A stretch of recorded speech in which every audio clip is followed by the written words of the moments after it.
All right. Well, good morning, Facebook. Today we're doing things a little bit differently. We're doing a Thursday rather than Friday broadcast. We're also introducing a new perspective on some of our geopolitical topics that we're going to be covering. And today we'll be talking about Kashmir and some of the vote electioneering that's happening around there, the engineering that's happening around there as India continues to assimilate that region. I'd like to introduce Satvik. Satvik, you want to give us a little brief overview of your role at the company and your background? Okay, so I am an applied geopolitics fellow here at RANE, and I've mainly been in the regions of Asia Pacific and South Asia, and yeah, I've been mainly coming at this from an geopolitical lens. Right. So, well, let's start at the top. So, what's going on with Kashmir, and what is India trying to do in that region?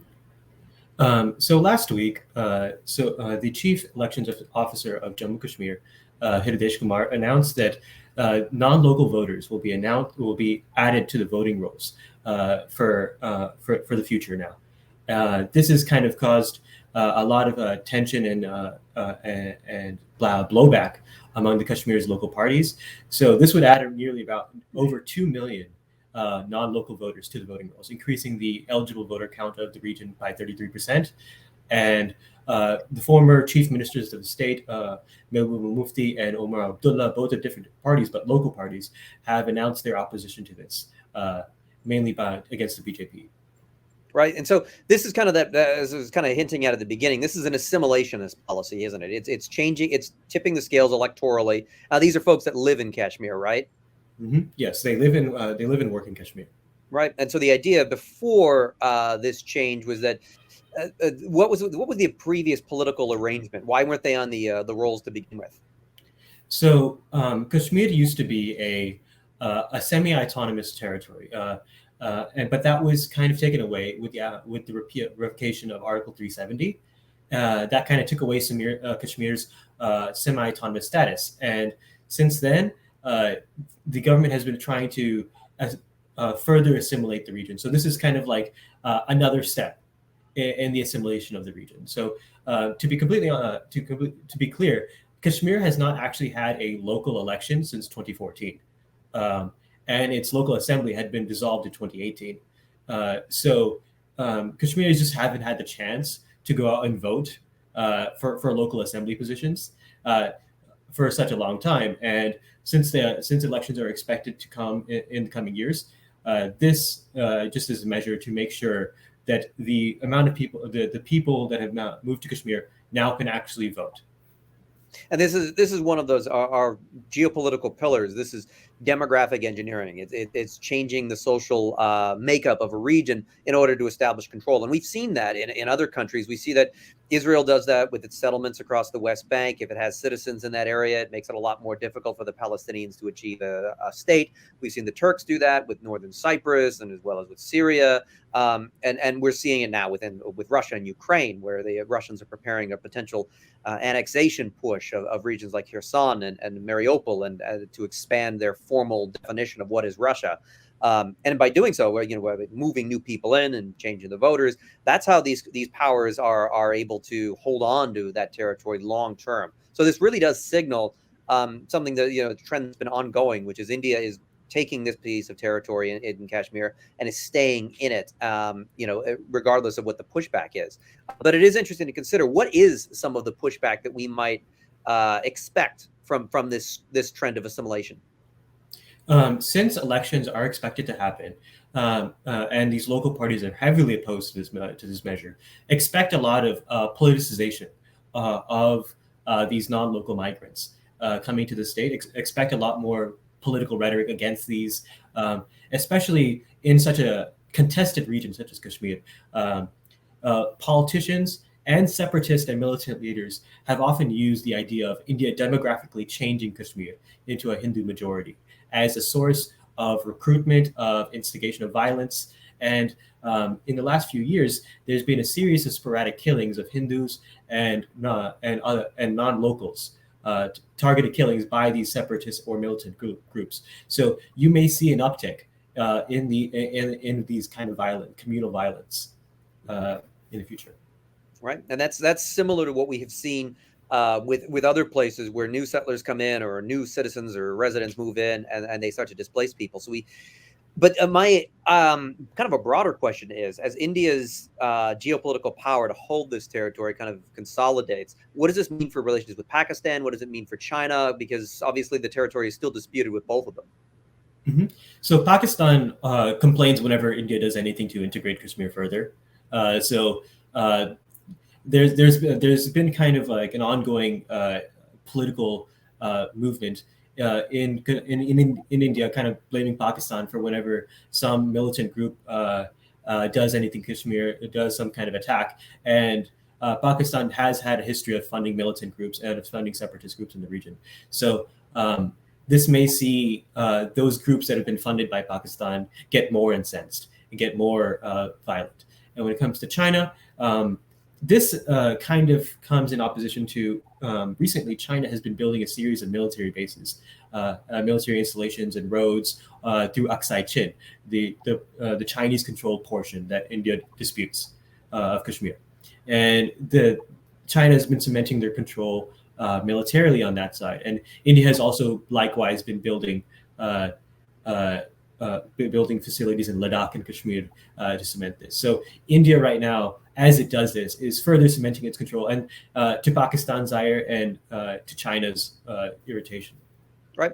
And so, I mean, asymmetric attacks by Pakistan is one thing that always carries a latent escalation risk. We've seen that happen in the past, where the two countries have almost come to blows because of that sort of thing. But what about China-India relations? Is Kashmir important enough to China for them to escalate over this, or does China even have any reasonable counters against India's assimilation of the region? Well, the Kashmir region is important to China in the sense that China's economic corridor with Pakistan runs through Pakistani-controlled Kashmir, and any threat to that region, in the sense of an increasing Indian presence in the region, threatens that economic corridor linking Pakistan and China. Not saying that India would mount an offensive in that region or anything, but that increased Indian presence is something that would endanger the security of such an economic corridor.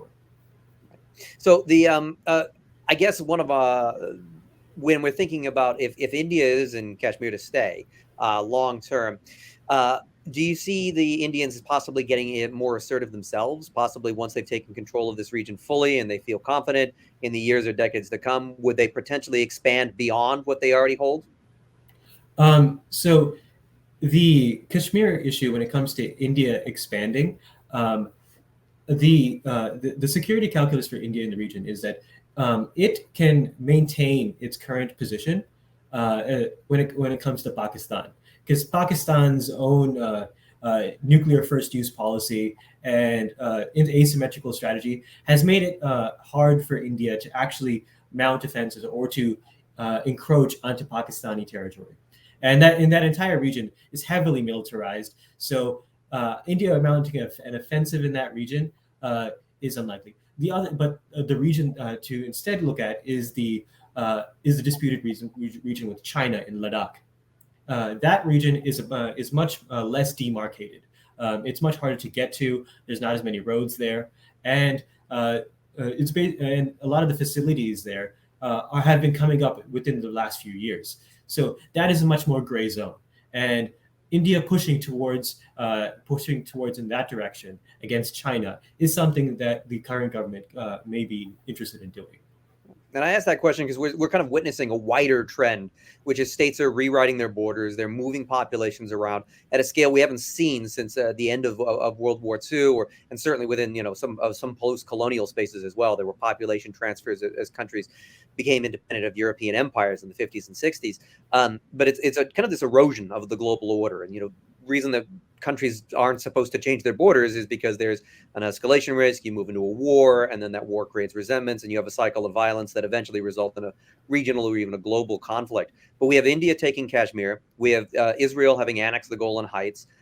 We have the Russians having annexed Crimea, and now probably going to be annexing further southern portions and eastern portions of Ukraine, and potentially the whole country of Ukraine if they can ever militarily achieve it. Do you think that there is something of a wider trend where countries are deciding, these borders that have been in place in some cases since 1945 or just right after? Do you think that countries are feeling emboldened that now is the time to reshape their borders and their demographics? I think we are coming to a new paradigm in which countries find limited ways to test the over ongoing order of things. So so we see Russia in Ukraine testing how far they can escalate against what they see as NATO interests without actually triggering Article 5. You'll see India in South Asia testing how far they can maybe push into Ladakh and Aksai Chin without a Chinese response, or testing how far they can cement their actual control of Kashmir against the Pakistani response.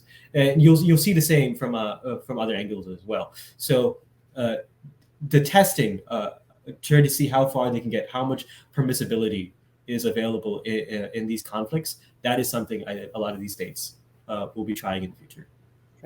Well, that's great today. I don't know if anybody has any, we've got a couple of comments, but I'm not sure if we have any specific questions that anybody might like to ask about this issue, about wider issues, the fluid natures of borders in the 21st century, anything along those lines, we'll be happy to field. Otherwise, I think we had a great conversation here. And certainly, I learned a lot about this issue as well from you. Satvik, thank you so much for joining us. If we don't have any comments or any questions specifically from the audience, and I think we'll call it.